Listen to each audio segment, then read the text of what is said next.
આજથી 2 દિવસ ગૃહમંત્રી અમિત શાહ ગુજરાતમાં છે। આણંદમાં સહકારી કાર્યક્રમમાં અમિત શાહ હાજર છે। ત્રિભુવન સહકારી યુનિવર્સિટીનું અમિત શાહે ભૂમિપૂજન કર્યું છે। સીએમ ભૂપેન્દ્ર પટેલ વિધાનસભાના અધ્યક્ષ પણ હાજર રહ્યા। આણંદમાં વિશ્વ સહકારી દિવસની ઉજવણી પણ થઈ।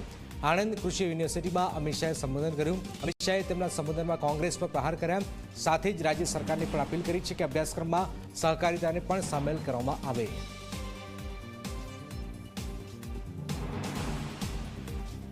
त्रिभुवन सहकारिता यूनिवर्सिटी का विधेयक लेकर खड़ा हुआ। उसके पहले अध्यक्ष जी ने मुझे चैम्बर में बुलाया।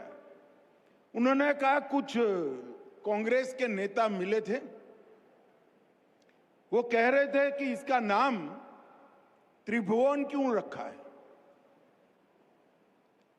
मैंने बोला ठीक है अध्यक्ष जी, अब उनका विरोध है तो मुझे जवाब देना पड़ेगा, क्या कर सकते हैं, ये तो सरकार का निर्णय है। मैं आज कांग्रेस के उस नेताओं को जवाब देने के लिए इस मंच पर बैठा हूं कि यूनिवर्सिटी का नाम त्रिभुवन सहकारी यूनिवर्सिटी क्यों रखा। शायद उन लोगों को मालूम नहीं था त्रिभुवन ये ईश्वर का नाम से ये यूनिवर्सिटी नहीं रखा है, त्रिभुवन दास काशीदास पटेल के नाम से यूनिवर्सिटी का नाम रखा है।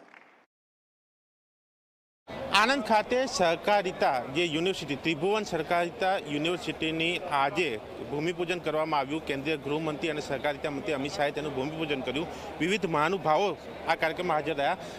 तेमनी साथे वात करूं। सर, आज एक आ मोटो कार्यक्रम देश माटे एक मोटी बाबत।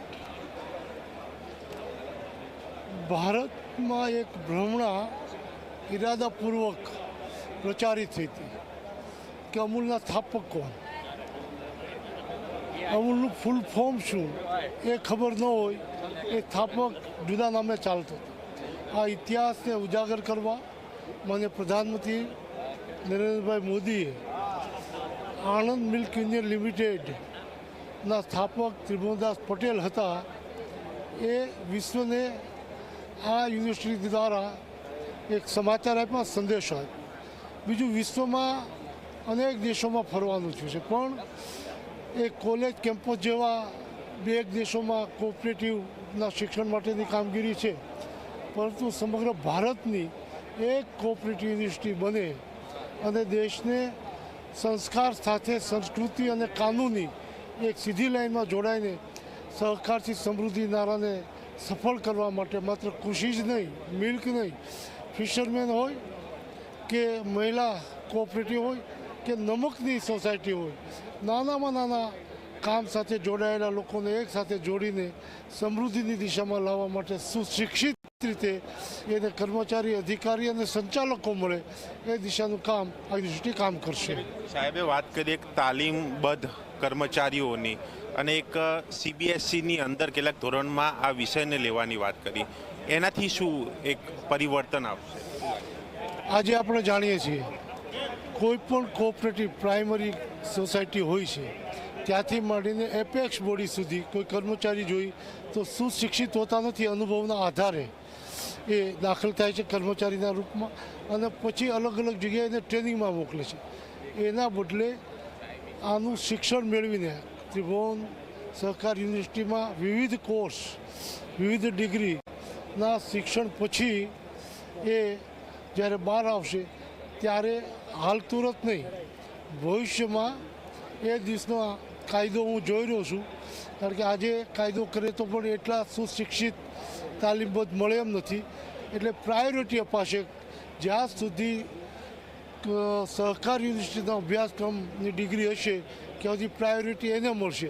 જ્યારે દેશમાં પૂરતા મળશે સુશિક્ષિત, ત્યારે માત્ર ને માત્ર સહકારી સંસ્થામાં ત્રિભુવન સહકાર યુનિવર્સિટીના કર્મચારી તરીકે સુશિક્ષિત લોકોને પસંદગી મળશે। આજે આણંદ ખાતે ગુજરાતમાં મને અમિતભાઈ શાહના હાથે જ્યારે ખાતમુહૂર્ત થયું છે, ગૌરવનો વિષય છે। પૂરા દેશનું સંચાલન આણંદમાંથી થશે, જ્યાં ત્રિભુવનભાઈએ આણંદ મિલ્ક યુનિયનની શરૂઆત કરી હતી ત્યાં યુનિવર્સિટી શરૂ થાય એનું સૌને ગૌરવ છે. એટલે આનંદથી આની શરૂઆત બીજા પણ મહાનુભાવ સાથે વાત કરું. દેવસિંહજી, એક વાત છે બાળકોને પણ એક અભ્યાસમાં આ વિષય લેવાની, એક તાલીમબદ્ધ કર્મચારીઓની એક સહકારિતા જે પ્રકારે આગળ વધારવાની.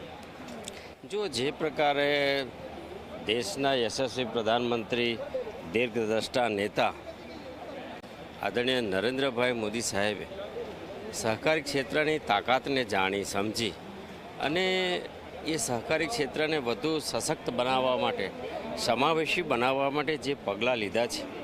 સૌપ્રથમ તો આજે 5 જુલાઈને સહકારી મંત્રાલય બનાવવાને 4 વર્ષ પૂર્ણ થયા અને આ 4 વર્ષ દરમિયાન જેમ આપણે જાણ્યું એમ જે અલગ અલગ પ્રકારે જે નિર્ણયો થયા આ ક્ષેત્રને મજબૂત કરાવવામાં, એમાં અતિ મહત્ત્વનું પગલું, અને હું તો ચરોતરના નિવાસી તરીકે કહું કે ચરોતરની આ વીરભૂમિના સપૂતોને સાચી એમને શોભે એવી શ્રદ્ધાંજલિ આપવાનું કામ સરદાર વલ્લભભાઈ પટેલને સ્ટેચ્યુ ઓફ યુનિટી બનાવીને અને ત્રિભુવનદાસ કાકાને ત્રિભુવન યુનિવર્સિટી બનાવીને સમગ્ર વિશ્વમાં આ યુનિવર્સિટી સાથે અને સ્ટેચ્યુ ઓફ યુનિટી સાથે સાચી શ્રદ્ધાંજલિ આપવાનું કામ